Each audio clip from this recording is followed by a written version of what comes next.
Bom dia! Hoje nós vamos prosseguir com mais um episódio das parábolas de Jesus. O meu desejo é que as palavras de Jesus transformem nossos corações para que possamos desfrutar da alegria de viver para Deus. Hoje nós vamos conversar sobre a parábola das 10 virgens, que se encontra em Mateus capítulo 25, dos versículos de 1 a 13. Mas aproveita então para pegar sua Bíblia, deixar aberto no texto, pegar o seu cafezinho, que daqui a pouco nós vamos conversar sobre a parábola de hoje.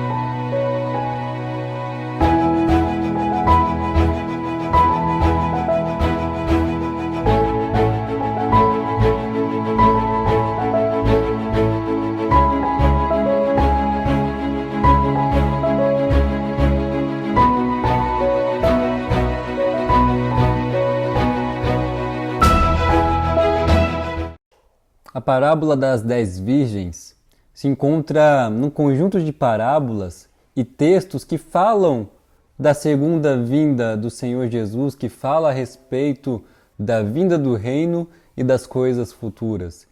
E esse olhar para o futuro, nós vamos perceber que esse olhar para o futuro tem poder para transformar e mudar a nossa vida presente. Então vamos ler a parábola que se encontra em Mateus, no capítulo 25, versículos de 1 a 13, diz assim: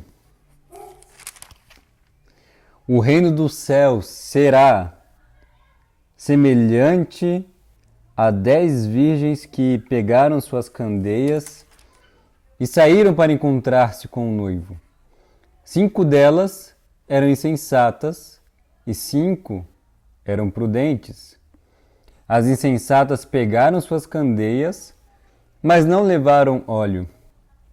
As prudentes, porém, levaram óleo em vasilhas, junto com as suas candeias.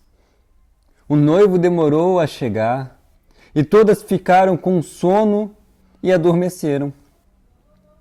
À meia-noite, já muito tarde, ouviu-se um grito: o noivo se aproxima, saiam para encontrá-lo. Então todas as virgens acordaram e prepararam suas candeias. As insensatas disseram às prudentes: deem-nos um pouco do seu óleo, pois as nossas candeias estão se apagando. Elas responderam: não, pois pode ser que não haja o suficiente para nós e para vocês. Vão comprar óleo para vocês. E saindo elas para comprar o óleo, chegou o noivo. As virgens que estavam preparadas entraram com ele para o banquete nupcial e a porta foi fechada. Mais tarde vieram também as outras e disseram: Senhor, Senhor, abra a porta para nós. Mas ele respondeu: a verdade é que não as conheço. Portanto, vigiem, porque vocês não sabem o dia e nem a hora. As parábolas das 10 virgens se encontram logo após o sermão de Jesus sobre o final dos tempos no capítulo 24, que é um capítulo anterior. E as ênfases desse capítulo 24 e 25 é a separação. Quando Jesus fala do seu retorno no capítulo 24, ele afirma, por exemplo, que 2 estarão no campo. Um será tomado e o outro será deixado. Duas pessoas estarão no moinho, uma será levada e outra será deixada. Logo em seguida, na parábola do servo infiel e do servo fiel e do servo infiel, o primeiro, o servo fiel, será responsável por todos os bens do seu senhor, enquanto o segundo vai ter seu lugar contado com os hipócritas. Então, um será honrado e o outro será deixado. Já no capítulo 25, nós vemos 10 virgens, onde as 5 prudentes são levadas e as 5 insensatas são deixadas. A parábola dos talentos, que vem logo em seguida da parábola das 10 virgens, que é uma parábola que nós já conversamos aqui, tem a mesma ênfase de separação. E a conclusão das palavras escatológicas de Jesus, a partir do versículo 35, também afirma que ele vai separar as ovelhas dos cabritos. Então a ênfase desse capítulo 24 e capítulo 25 é a ênfase no retorno de Jesus, e é um retorno marcado por separação. Jesus demonstra isso utilizando de contrastes, utilizando de figuras opostas: prudentes, insensatos, fiel, infiel, ovelha, cabrito. E o texto da nossa conversa de hoje está inserido nesse contexto das palavras escatológicas de Jesus. Então está inserido num texto, num capítulo, numa perícope, onde o assunto está concentrado na volta de Jesus e na separação que haverá no final dos tempos. A parábola começa dizendo que o reino do céu será semelhante. Então Jesus não está falando de uma realidade presente. Apesar de o reino já estar presente entre nós, Jesus está falando como serão as coisas quando este reino vier em sua totalidade. E por isso, Jesus, no versículo 1, usa a expressão no futuro: o reino dos céus será semelhante. Mas será semelhante ao quê? A 10 virgens que pegaram suas candeias e saíram para encontrar-se com o noivo. Naquele contexto, era costume da noiva se cercar de 10 damas de honra, escolhidas entre suas melhores amigas e praticamente da mesma idade que ela. E apesar de a parábola não haver nenhuma referência à noiva, essas damas de honra, elas tomam as suas lâmpadas, elas preparam as suas lâmpadas e muito provavelmente elas vão para a casa da noiva com o propósito de preparar a noiva para o encontro com o noivo. Então a cena que devemos imaginar são as damas de honra ocupadas na casa da noiva, enfeitando-a, cuidando dos últimos preparativos, fazendo as maquiagens. Isso que deve estar no nosso imaginário. As damas de honra, as virgens saíram e estavam na casa da noiva trabalhando e preparando-a para o encontro com o noivo. Logo depois desses preparativos, elas tinham que esperar a chegada do noivo e acompanhar a noiva até o local do casamento. Esse trajeto da casa da noiva até o local do casamento era feito em cortejo, era feito numa comitiva festiva, onde pelo horário avançado, cada um tinha que levar a sua tocha e sua candeia para fazer o trajeto festivo até o local do casamento. E são essas candeias que ao longo da parábola nós vamos perceber, são essas candeias que separam as virgens prudentes das virgens insensatas. Porque as insensatas, elas pegaram suas candeias, mas não levaram óleo para repor a candeia, e as prudentes são aquelas que levam o óleo em vasilhas junto com as suas candeias. É isso que o versículo 13 e o versículo 4 vai afirmar. E as candeias eram como tochas, e elas consistiam de uma longa vara com trapos encharcados de óleo no topo, e quando eram acesas elas queimavam com grande brilho e iluminavam o cortejo festivo em sua caminhada até a casa do noivo, até o local do casamento. E essa iluminação era necessária, visto que o trajeto poderia ser perigoso, visto que estava escuro. Então a candeia era necessária para esse cortejo festivo. Porém, por causa da chama, a vasilha de cobre se esvaziava muito rápido. E a cada 15 minutos os trapos eles deveriam ser novamente encharcados para conservar a tocha ardendo. Então todos que levavam essas candeias, todos que levavam essas tochas para o cortejo, deviam ter à mão o suprimento de óleo necessário, o suprimento de óleo suficiente para mantê-las acesas pelo menos durante o período do cortejo, pelo menos durante o período do trajeto da casa da noiva até o local do casamento. Mas por que era importante cada um ter uma tocha nesse cortejo festivo? Porque presumia-se na época que quem não tinha tocha era um forasteiro, era um arruaceiro, um penetra ou um bandido. Por isso, a partir desses detalhes, nós começamos a entender um pouco mais as palavras de Jesus. Porque as insensatas são chamadas assim porque não estão preparadas para a chegada do noivo. Elas nem sequer se prepararam para levar óleo e participar do cortejo festivo. E por causa disso seriam apenas consideradas arruaceiras, penetras ou bandidas. Elas não se prepararam para a grande festa, elas não se prepararam para o trajeto. E por isso elas são chamadas de insensatas. Enquanto as virgens prudentes são chamadas assim porque elas estão preparadas para a vinda do noivo, elas estão preparadas para o cortejo festivo, tendo os equipamentos necessários para esse trajeto e elas estão preparadas para a celebração das bodas. E essa é a ênfase que Jesus quer dar nessa parábola. A preparação para a sua segunda vinda. Jesus está falando aqui sobre preparação para a sua segunda vinda. E o texto ainda nos revela que o noivo ele demora para chegar, e aqui nós não temos nenhum motivo aparente para a demora dele.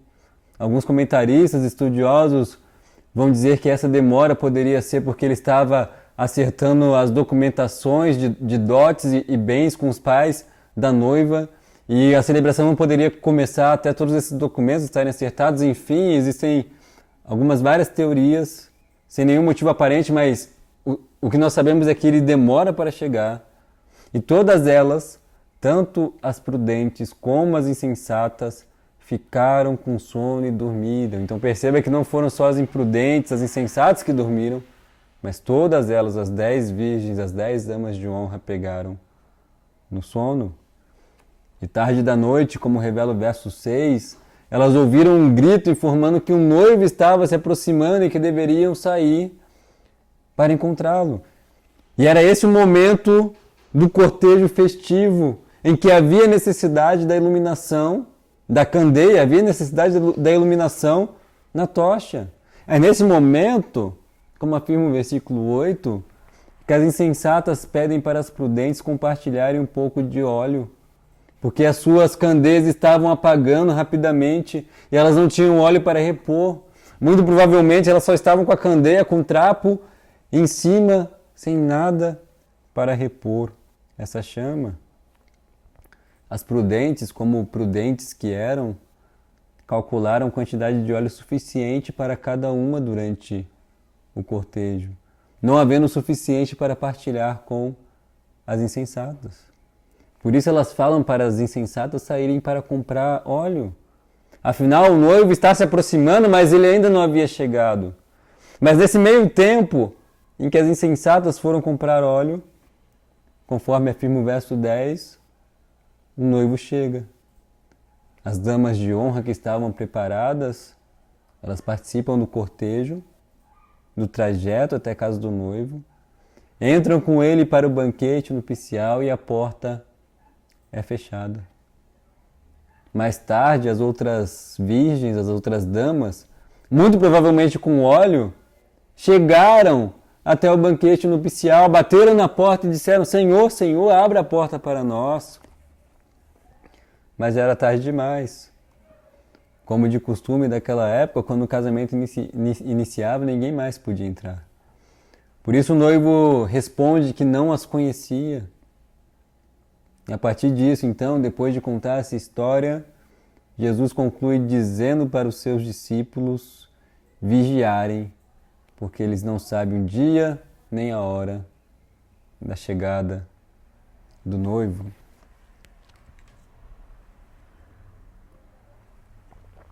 Quando nós lemos essa parábola ou qualquer outra parábola, o objetivo que nós devemos ter é sempre buscar o sentido principal do que Jesus está querendo dizer e não ficar se perdendo e tentando encontrar significado para outros detalhes menores. Como já dissemos, o objetivo de Jesus é falar sobre a preparação para a sua segunda vinda. Preparação que deve ser marcada por prudência, mesmo que a vinda do noivo pareça ser demorada. Então não devemos perder tempo, por exemplo, tentando alegorizar ou encontrar um significado para a candeia, tentando encontrar um significado para o óleo, tentando encontrar um significado para o sono das virgens, para a soneca que elas tiram. O que é evidente, à luz do contexto, e é para isso que nós devemos atentar, para esses detalhes principais que corroboram para o sentido principal da parábola, é que o noivo é Jesus. Jesus faz referência de si mesmo colocando como noivo, e as virgens, as damas de honra, são os discípulos, ou os possíveis discípulos de Jesus.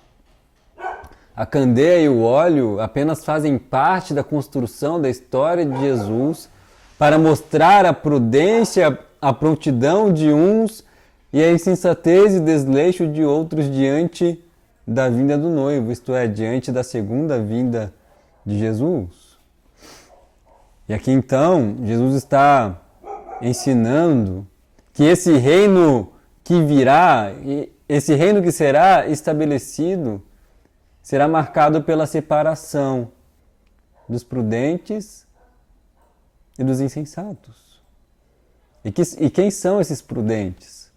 Os prudentes são aqueles que compreendem, que creem, esperam e que estão preparados para a vinda do noivo Jesus. Esses são os prudentes, aqueles que compreendem, aqueles que creem, aqueles que esperam e que estão preparados para a vinda de Jesus. E por isso, por estarem preparados, por esperarem, por crerem, eles vivem uma vida que corresponde à vida e à realidade do reino que virá. Essa prudência é uma atitude, um compromisso e um estilo de vida que nos conduz a viver de maneira condizente com o reino e em fidelidade em todos os momentos da nossa vida, fidelidade que demonstram e apontam para o reino que virá e que glorificam a Deus que é o Rei deste reino. Os prudentes diante da realidade da volta de Jesus, eles deixam o futuro invadir o presente, a realidade futura invadir o presente, de tal forma a influenciar a maneira como vivem, de tal forma que deixam o futuro mover o seu presente. Nós vemos instruções similares a essa nas cartas paulinas, por exemplo. Veja que o apóstolo Paulo fala à igreja que está em Efésios, lá no capítulo 4, versículo 15. Tenham cuidado com a maneira como vocês vivem. Sejam, em outras palavras, sejam prudentes, que não sejam como insensatos, mas como sábios, mas como prudentes. A mesma ênfase, o mesmo imperativo que nós encontramos na parábola que Jesus está contando. Ou ainda em 1 Coríntios, capítulo 16, versículo 13, um capítulo depois de Paulo falar da ressurreição futura dos mortos, ele diz assim: estejam vigilantes, mantenham-se firmes na fé, sejam homens de coragem, sejam fortes. A realidade futura da volta de Jesus deve influenciar o nosso presente, de tal forma a vivermos de maneira condizente com o reino e vivermos em fidelidade todos os dias. Mas Jesus, além de falar sobre prudência na parábola, ele termina falando sobre vigilância. Que nós devemos estar vigilantes, porque nós não sabemos o dia e nem a hora do seu retorno. Pode ser que ele demore mais do que nós esperamos, pode ser que ele venha mais cedo do que nós esperamos, mas o que seria essa vigilância? Esse ato de vigiar que Jesus está nos instigando a ter essa postura, seria uma atitude passiva, de ficar olhando para o céu, vendo a vida passar, esperando Jesus voltar? Será que é isso que Jesus está falando por vigiar? De ficar atento, parado, vendo a vida passar, esperando Jesus rasgar os céus? Não, não é isso que Jesus está querendo dizer. A vigilância é uma metáfora para a prontidão e ao cumprimento fiel do chamado cristão. Prontidão e fidelidade. Está pronto para obedecer e permanecer fiel. Em outras palavras, nós esperamos enquanto nós caminhamos. Nós esperamos enquanto nós cumprimos o nosso dever. Nós esperamos enquanto nós nos conformamos e cumprimos a vontade de Deus. Atos capítulo 1 ilustra bem essa verdade. Os discípulos queriam saber quando Jesus, logo após a ressurreição de Jesus, os discípulos queriam saber quando Jesus iria restaurar o reino de Israel. E Jesus responde que não cabia a eles saber os tempos ou as datas que o Pai estabeleceu por sua própria vontade. Mas havia uma coisa que eles deveriam fazer. E foi o que Jesus disse para eles. Vocês devem receber o Espírito Santo e serem testemunhas em Jerusalém, Judéia e Samaria até os confins da terra. E depois de dizer tudo isso, o texto de Atos revela que Jesus sobe aos céus. E olha o que Atos capítulo 1, versículos de 10 a 11 relata. Eles, os discípulos, ficaram com os olhos fixos no céu enquanto ele subia. De repente surgiram diante dele 2 homens vestidos de branco que lhe disseram: Galileus, por que vocês estão olhando para o céu? Este mesmo Jesus que dentre vocês foi elevado ao céu, voltará da mesma forma como viram subir. O que acontece depois desse versículo? Eles voltam para Jerusalém, depois de Jerusalém eles vão para a Judéia, depois eles vão para Samaria até os confins da terra. Porque enquanto esperam o retorno de Jesus, eles esperam cumprindo o seu dever, eles esperam caminhando, eles esperam fazendo o que eles têm que fazer. Esse texto de Atos nos ajuda a perceber que nós vigiamos e devemos ser vigilantes, não de maneira passiva, como quem olha para o céu esperando o retorno de Jesus, não de maneira passiva como aquele que aguarda, por exemplo, uma consulta médica sentado num banco. Não, não é isso. Mas é uma espera como de quem, enquanto o seu Senhor não volta, cumpre o seu dever. Como disse o teólogo Richard Bauckham, a demora da segunda vinda de Jesus é preenchida com a missão da igreja. A demora da segunda vinda de Jesus é preenchida com a missão da igreja, que tem como missão partilhar o Evangelho e viver o Evangelho de Jesus Cristo. Viver em fidelidade a este Evangelho, a essa mensagem, a essa boa nova até ele voltar. Mas por outro lado, os insensatos são aqueles que não se preparam adequadamente para cumprir o seu dever. São aqueles que não se deixam ser influenciados pela realidade futura e assim levam uma vida que não corresponde com a vida do reino. E são infiéis em tudo aquilo que fazem. São aqueles que, apesar de terem ouvido o Evangelho, não compreenderam e se auto-enganam. Auto-enganam porque acham que creem, mas não percebem que essa crença não influencia a sua vida, a sua prática. São aqueles que professam Jesus, mas que vivem como se não conhecessem Jesus e não são influenciados por Jesus. A mensagem da encarnação, do sofrimento, da crucificação, da morte, do sepultamento e ressurreição de Jesus são belas aos seus olhos e às vezes até comovem o seu coração, mas não convertem a prática, não convertem a vida. Apesar de saberem dessa mensagem, de terem recebido essa mensagem, nada na vida deles muda. A vida continua a mesma coisa, continua praticando as mesmas coisas.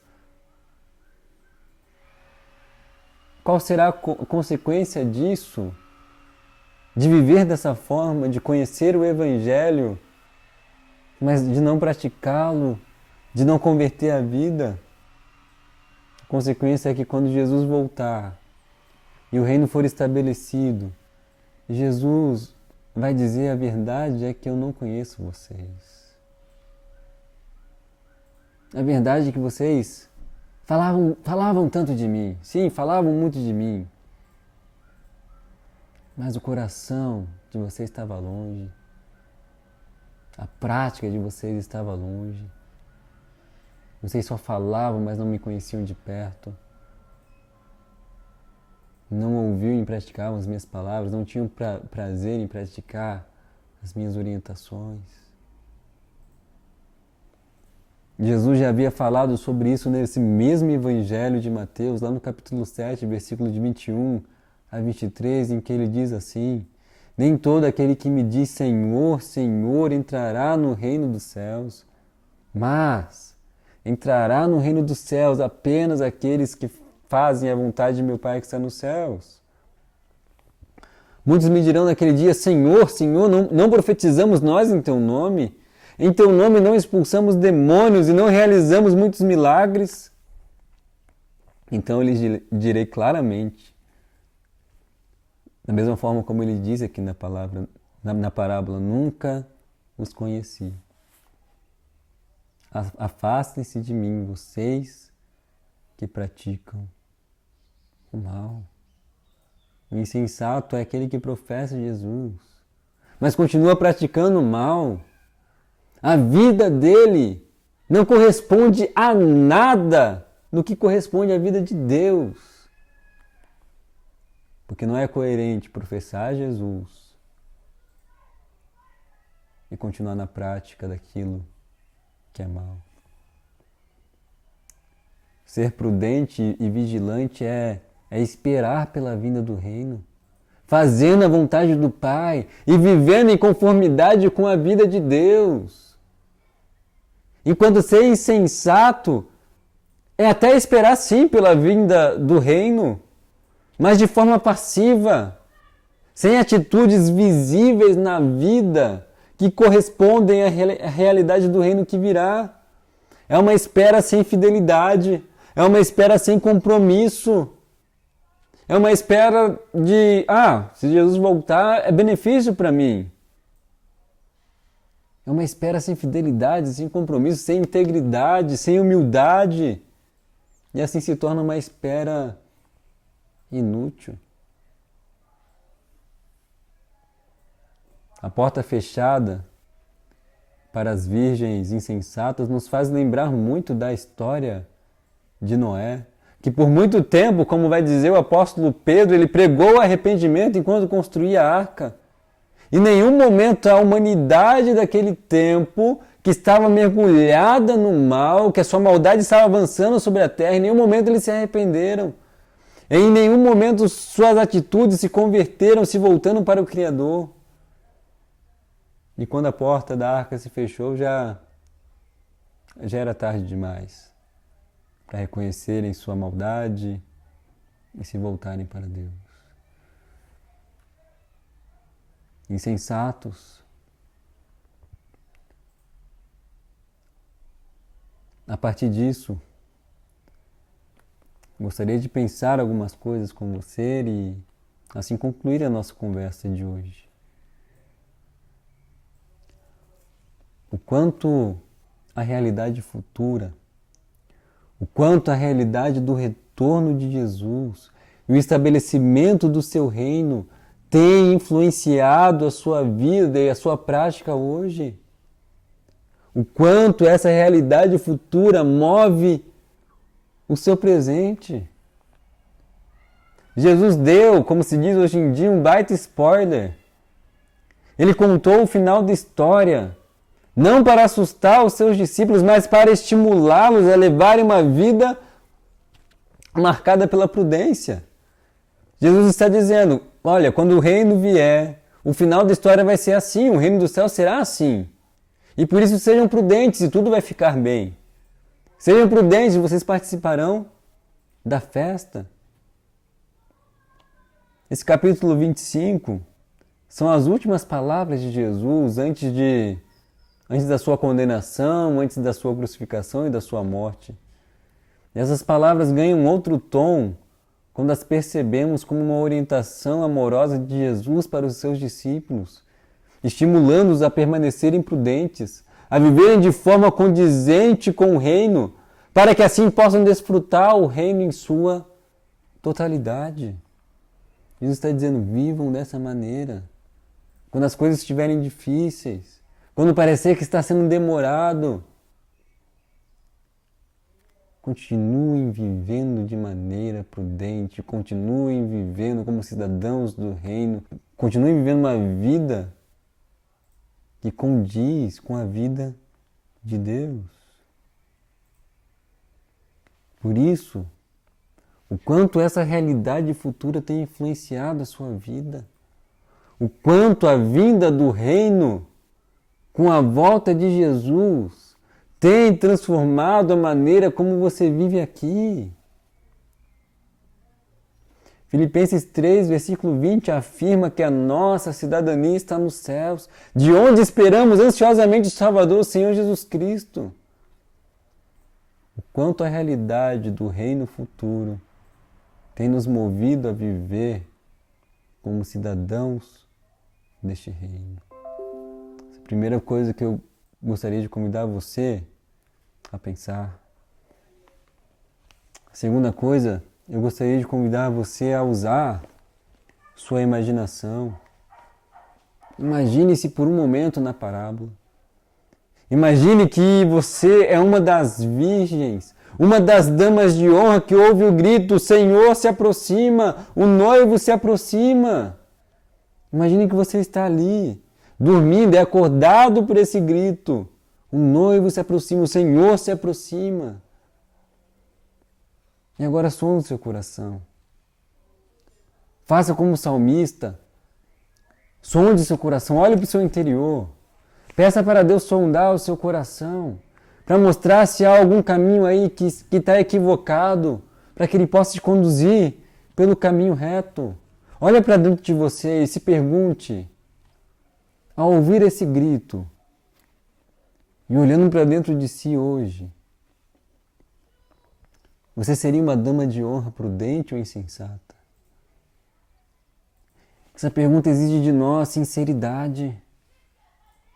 A sinceridade é fundamental para a resposta dessa pergunta. Porque hoje é o tempo de reconhecer e falar, Senhor, tenho agido como insensato. Senhor, tenho agido como insensata. Porque hoje é o tempo de se arrepender da insensatez e se tornar prudente. Esse é o tempo de honrar o Senhor com a nossa vida. Porque chegará um tempo que esse reconhecimento vai ser tarde demais. Seja sincero. Pare de se enganar. Se arrependa, faça uma sondagem interior com sinceridade. E perceba, eu tenho sido prudente. Eu tenho esperado por esse reino. Se eu tenho esperado por esse reino, minha vida tem agido em conformidade com isso. Caso contrário, se arrependa. Volte-se para Deus. E deixe o futuro invadir o seu presente. Terceiro, note nos detalhes da parábola, como nós vimos os detalhes, que as virgens elas tinham que repor o óleo a cada 15 minutos para que a chama não se apagasse, praticamente 15 minutos.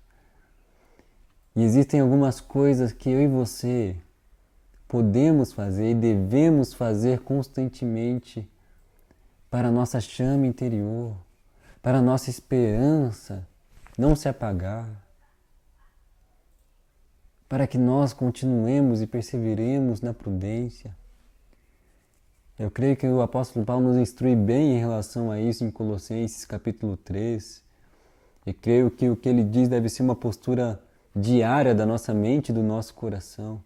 Ele diz assim, Colossenses capítulo 3.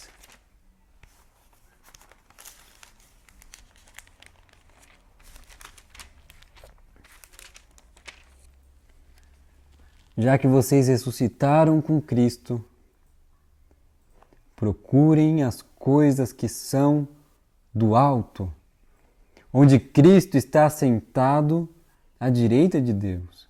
Mantenham o pensamento nas coisas do alto e não nas coisas terrenas, pois vocês morreram e agora a sua vida está escondida com Cristo em Deus. Quando Cristo, que é a sua vida, for manifestado, então vocês também serão manifestados com Ele em glória. Diante dessa realidade de Jesus ser manifestado, façam morrer tudo o que pertence à natureza terrena de vocês. A imoralidade sexual, a impureza, a paixão, os desejos maus e a ganância, que é a idolatria. Abandonem todas estas coisas: ira, indignação, maldade, maledicência e linguagem indecente no falar. Não mintam uns aos outros, visto que vocês já se despiram do velho homem com suas práticas e se revestiram do novo, o qual está sendo renovado em conhecimento à imagem do seu Criador. Perceba que, a partir do texto, que a vida de fidelidade, uma vida que condiz com o reino, envolve uma disposição e compromisso da nossa mente, do nosso coração, do nosso corpo, da nossa prática. E que esse compromisso deve ser renovado constantemente, à luz do que Cristo fez por nós, à luz do que vai acontecer conosco. Isso deve envolver constantemente e ser renovado constantemente no nosso interior. E assim, renovarmos diariamente, nos arrependermos diariamente, abandonando aquilo que não pertence à vida de Deus e abraçando a vida de Deus, mantendo a nossa mente, o nosso coração, na nossa prática, nas coisas que são do alto. Isso deve envolver toda a nossa vida, isso deve envolver tudo que nós fazemos. Nós precisamos constantemente renovar, nos arrepender, nos voltar para Deus, dizer não para o mal e dizer sim para Deus. E assim eu tenho certeza que alimentando o nosso coração com o Evangelho, alimentando o nosso coração com as coisas futuras, dizendo não para o mal, dizendo sim para Deus, essa chama no nosso coração não se apagará e nós nos encontraremos prontos até a volta do Senhor Jesus. E por último, para concluir, a porta fechada da parábola tem muito a nos dizer. Que normalmente nós focamos na rejeição das virgens insensatas. Mas lembre-se que Jesus está falando para os seus discípulos. E o objetivo de Jesus é estimular os seus discípulos aqui antes dele ser morto. O que essa porta fechada tem a dizer para os prudentes? O que essa porta fechada tem a dizer para os discípulos de Jesus que vivem em fidelidade? Perceba que a porta da parábola, ela também será fechada para nós. A porta da parábola será fechada sobre toda dor e tristeza. Será fechada para todo este mundo com a sua maldade. Será fechada para as tentações do inimigo. Será fechada para todas as dúvidas e temores. Será fechada para qualquer tipo de doença e pandemia. Será fechada para a violência, para a desigualdade. Será fechada para a fome. Será fechada para nunca mais ser aberta. Essa é a nossa esperança. E se isso comove o nosso coração, também deve comover e converter os nossos pés, a fim de vivermos de forma que honre a Deus, em fidelidade ao seu nome, e cumprirmos a sua missão de partilhar a vida de Jesus até Ele voltar, até Ele abrir as portas para uma nova realidade restaurada e fechar a porta de uma realidade de sofrimento e maldade. Meu desejo é que essa esperança alcance o nosso coração, alcance nossa mente, mas que também alcance os nossos pés, alcance a nossa prática. Que Deus nos abençoe para que possamos viver dessa forma. Eu gostaria de orar com você. Pai, estamos aqui diante do Senhor, desafiados pelo Senhor, pelas suas palavras, Senhor. A sermos prudentes, a esperarmos pelo Senhor, como uma vida que honre o seu nome, como uma vida que corresponda ao reino que nós pertencemos. Por vezes nós confessamos que nós falhamos nisso. Por vezes nós confessamos que constantemente esquecemos o óleo para repor a chama. Constantemente somos negligentes com o nosso chamado. Somos negligentes com a vida que o Senhor nos chamou para ter.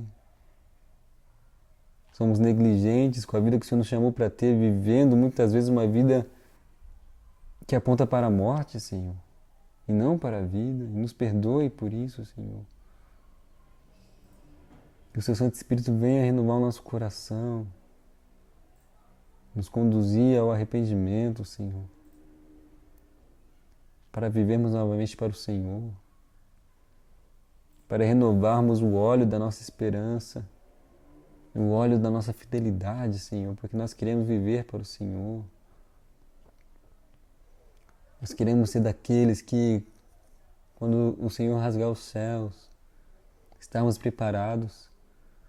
Nós queremos ser daqueles que vão ser encontrados esperando, Senhor, esperançosos